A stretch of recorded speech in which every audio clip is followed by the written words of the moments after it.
Bismillahirrahmanirrahim. Assalamualaikum warahmatullahi wabarakatuh. Alhamdulillah wassalatu wassalamu ala Rasulillah. Rabbi syrah li sadri wa yassir li amri wa halul 'uqdatan min lisani yafqahu qawli. Selamat datang teman-teman di dalam Ramadan Series dengan tema Beningkan dari Hati, khusus yang sesi YouTube-nya nih. Dalam sesi kedua Beningkan dari Hati kita kali ini, saya akan meneruskan tentang pembahasan khusyuk di dalam sholat. Apa itu khusyuk? Setelah kita tahu kemarin bahwa khusyuk itu penting banget. Kita kalau misalnya pengen sholatnya jadi rohatun nafs, menjadi rehat bagi jiwa, maka syaratnya khusyuk. Kita kalau pengen sholat itu menjadi kunci datangnya pertolongan Allah, maka syaratnya khusyuk. Kita kalau pengen di dalam sholat itu Allah turunkan rahmat kepada kita, maka syaratnya khusyuk. Kalau kita pengen di dalam sholat itu kita didoakan oleh malaikat, maka syaratnya khusyuk. Sekarang pertanyaannya adalah apa itu khusyuk dan bagaimana cara kita meraih khusyuk?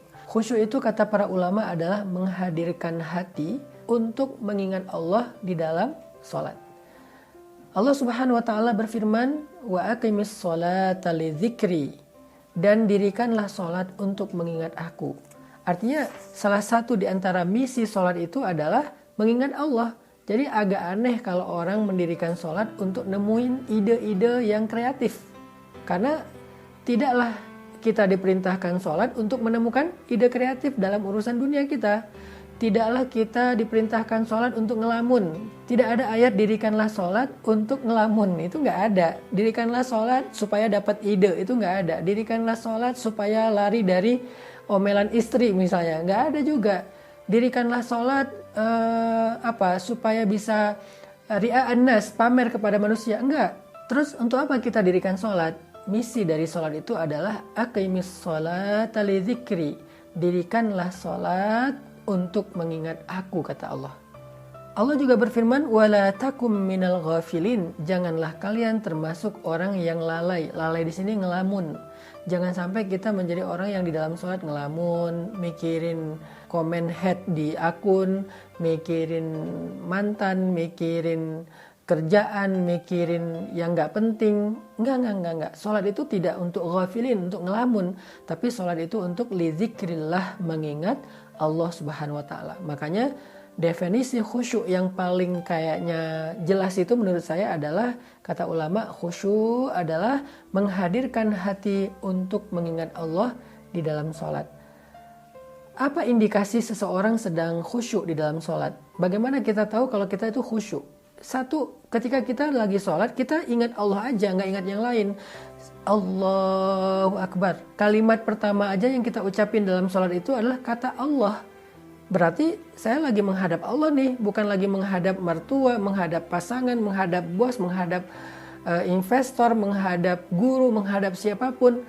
Allahu Akbar, saya lagi menghadap Allah. Berarti sekarang yang ada di hadapan saya itu adalah Allah Subhanahu wa taala.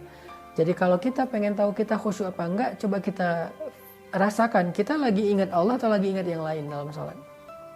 Lagi ingat Allah atau lagi ingat kerjaan. Itu hal yang paling gampang untuk mengukur kita khusyuk apa enggak.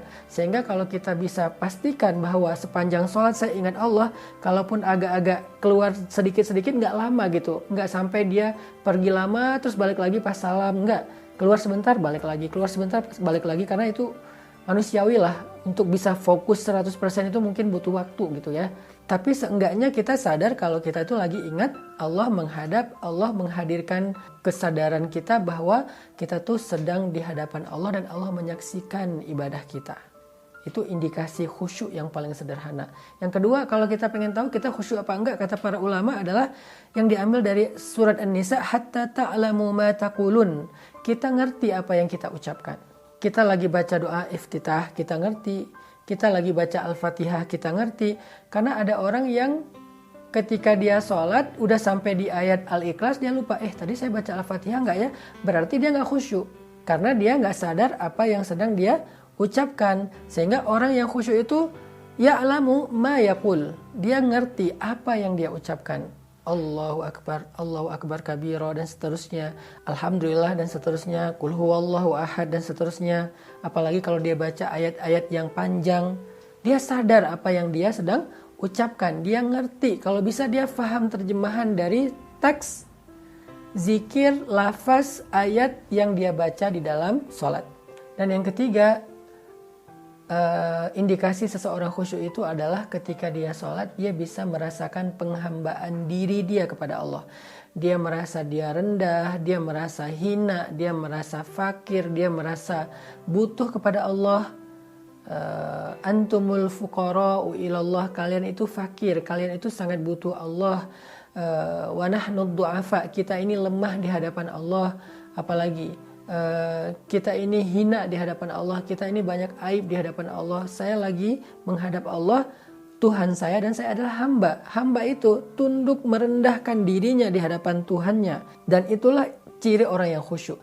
Tapi kalau kita sholat seperti bukan sedang menghadap Tuhan, sedang tidak menghadap Tuan, sedang tidak menghadap Raja, sholatnya kayak lagi ketemu dengan malah dengan bawahan kita, dengan budak, dengan pekerja, dengan anak, dengan orang yang kita nggak segani, berarti kita nggak khusyuk. Sholatnya geraknya nggak sesuai dengan gerak sholat, asal-asalan, terlalu banyak gerakan-gerakan yang nggak diperlukan, maka kita berarti tidak khusyuk. Makanya khusyuk itu menghadirkan hati dalam kondisi kita menghamba, menghargai, menghormati, berhati-hati di hadapan Allah Subhanahu wa taala. Gimana ketika kita ketemu dengan orang yang sangat kita hormati, ketemu presiden misalnya. Gimana tuh? Pasti kita akan memperhatikan cara duduk kita. Saya pernah ketemu orang penting banget ya, saya nggak usah disebutkan siapa, orang penting banget. Pas ketemu beliau tuh saya duduk di depan meja, satu meja dengan beliau, saya sampai salah tingkah nih. Yang sopan itu gimana? Apakah saya letakkan tangan saya begini di atas paha saya, atau meletakkan tangan di atas meja? Kalau saya letakkan tangan di atas meja, gimana bentuknya gitu. Terus kalau beliau ngomong, apakah saya melihat wajahnya, atau saya ngangguk-ngangguk, atau seperti apa? Itu hati-hati banget karena saya menghargai beliau. Nah, gitu nggak kita di dalam sholat? Menghargai Allah nggak kita dengan gerak-gerak tubuh kita, sehingga orang yang sholatnya memperhatikan gerak tubuhnya, takbirnya dia perhatikan karena dia sedang menghadap zat pencipta alam semesta, berarti dia orang yang sedang dalam kondisi yang khusyuk. Tapi kalau kita nggak asal-asalan gitu dalam gerakannya tuh nggak hati-hati, kayaknya itu bukan ciri-ciri orang yang khusyuk. Setelah kita tahu definisi dari khusyuk, gimana cara biar kita bisa khusyuk? Cara yang pertama supaya kita bisa khusyuk dalam sholat itu adalah kita belajar merasa butuh kepada Allah Subhanahu wa taala, teman-teman. Kita akan serius terhadap sesuatu kalau kita ngerasa butuh. Kita serius bekerja karena kita lagi butuh penghasilan. Kita serius kepada seorang cewek karena kita merasa butuh dia untuk mendampingi hidup kita. Kita serius masak supaya enak karena kita butuh makan enak. Banyak orang yang gak serius dalam sholat, artinya gak khusyuk, gak menghadirkan hati, pikiran, perasaan dia di dalam sholat karena dia sendiri ngerasa kayak gak butuh kepada Allah. Dia malah ngerasanya Allah yang butuh dia, Allah yang manggil dia, Allah yang begging supaya dia datang ke masjid, Allah yang menginginkan dia tidak menginginkan Allah. Itulah awal dari masalah kenapa kita susah untuk khusyuk. Jadi biar kita bisa khusyuk, kita tuh harus merasakan nahnu fuqara'u ilallah. Kita ini fakir, kita ini butuh Allah banget. Apalagi ketika kita banyak masalah. Coba teman-teman kalau lagi banyak masalah ngerasain kan gimana sholat kita khusyuk. Lagi banyak masalah banget nih, sampai kita kayak hampir putus asa, gak bisa berharap ke siapa-siapa. Saat itu kita ngerasain kan betapa nikmatnya sholat kita. Bahkan sholat subuh pun terasa nikmat, biasanya ngantuk, bahkan mungkin gak bangun. Sholat tahajud pun terasa ringan, biasanya berat banget. Sholat sunnah itu jadi ketagihan, biasanya dihindari. Kenapa? Saat kita lagi ada masalah, sholat itu terasa rohah, rehat banget. Karena kita ketika lagi ada masalah tuh merasakan butuh kepada Allah.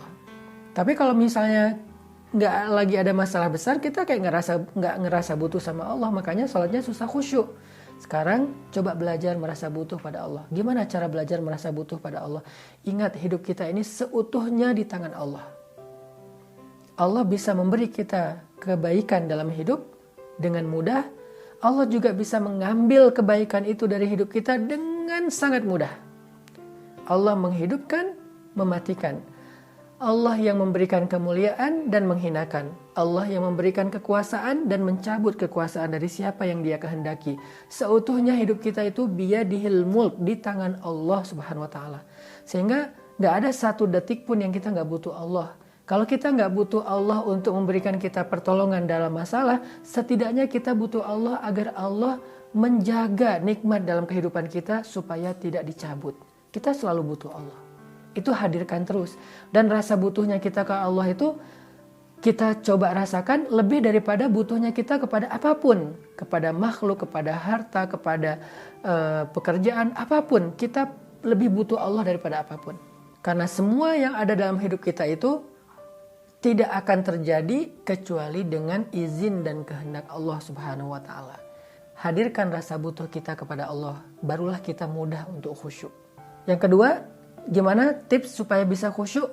Coba pelajari makna dari setiap lafaz sholat yang kita baca. Baik itu doa, zikir, ayat, coba pelajari apa terjemahannya. Karena kalau kita nggak tahu artinya susah buat khusyuk. Kita nggak paham apa yang sedang kita baca. Kita baca misalnya kalimat Sami'allahu liman hamidah. Allah mendengar siapa yang memujinya. Kata imam. Lalu kita mengucapkan Rabbana lakal hamdu wa lakas syukru misalnya. Atau Rabbana lakal hamdu hamdan katsiran thayyiban mubarakan fi. Kita ngerti nggak maksud dari kalimat itu? Coba pelajari terjemahannya. Kita baca misalnya Inna sholati wa nusuki wa mahyaya wa mamati lillah. Tahu nggak arti dari kalimat Inna sholati wa nusuki dan seterusnya? Kita membaca Subhana Rabbiyal A'la. Tahu nggak arti dari Subhana Rabbiyal A'la? Dan banyak lagi lafaz sholat yang harusnya kita ngerti terjemahannya. Baru kita bisa khusyuk.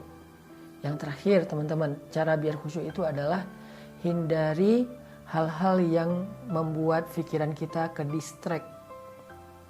Nabi itu serius banget dalam sholatnya. Sampai Nabi pernah lagi sholat, Nabi memperhatikan satu helai kain di depan beliau yang punya corak gitu ya. Sehingga setelah beliau sholat, kain itu ditutup sama Nabi karena mengganggu sholat Nabi. Bahkan Nabi pernah juga di atas mimbar lagi khutbah, tiba-tiba mencabut cincinnya dan meletakkannya. Lalu Nabi mengatakan, cincin ini telah membuat saya tidak tenang. Sekali melihat cincin, sekali melihat kalian, kata Nabi. Artinya, saking menghargai sahabat, Nabi pun mencopot cincin di tangannya supaya bisa menghargai sahabat yang sedang Nabi nasihati. Apalagi dalam sholat, Nabi itu nggak mau ke distract dengan apapun. Makanya sholat yang paling baik itu tengah malam, karena inna nasyi'atal lail hiya asyaddu wat'an wa aqwamu qila. Sholat di tengah malam itu lebih tenang, lebih bisa fokus, hindari hal-hal yang membuat ke distract pikiran dan perasaan kita. Sebelum sholat, bereskan dulu urusan kita supaya sholat kita nggak terganggu dengan urusan itu. Makanya ada hadis qaddimul asya alal isya, dahulukan makan malam dari sholat isya. Artinya kalau kita lagi lapar banget habis pulang dari perjalanan jauh, maka makan dulu sebelum sholat. Kenapa? Biar kita sholatnya nggak ke distract dengan rasa lapar. Itu diantara sekian banyak tips ya untuk bisa dapetin sholat khusyuk. Yang intinya kata Nabi, ada orang sholat dia hanya mendapatkan 1/6 dari sholatnya. Ada yang sholat hanya mendapatkan 1/3 dari sholatnya.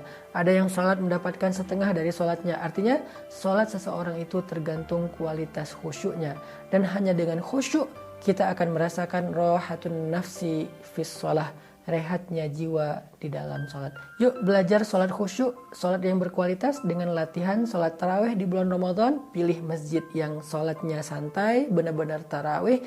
Sehingga setelah Ramadan kita bisa break dari segala urusan dan kepenatan dunia dengan cara Allahu Akbar di atas sajadah. Semoga kajian ini bermanfaat. Barakallahu fikum. Wassalamualaikum warahmatullahi wabarakatuh.